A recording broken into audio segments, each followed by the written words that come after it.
অবস্থা বাংলাদেশের ফুটবল প্রেমী মনারা, আজকে বাফুফে ভবনে বিকেল 3 ঘটিকায় ডাইরেক্ট সিন্ডিকেটের বিরুদ্ধে লং মার্চ টু বাফুফে।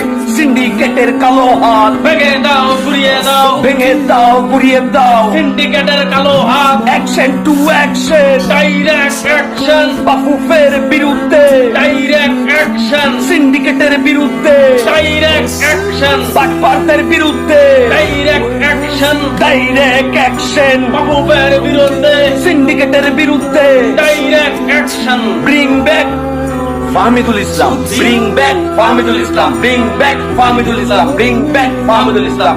বাংলাদেশে যেই সকল এই যে কোচ ক্যারাবেরা সিন্ডিকেটের সাথে হাত মিলিয়ে বাংলাদেশের যে সকল প্রবাসী প্লেয়াররা উইলিংলি বাংলাদেশের ফুটবলটাকে নতুন ভাবে আগায় নিতে চায়, এই সিন্ডিকেটের বেড়াজালে পয়রা এই ফুটবলাররা চলে আসছে।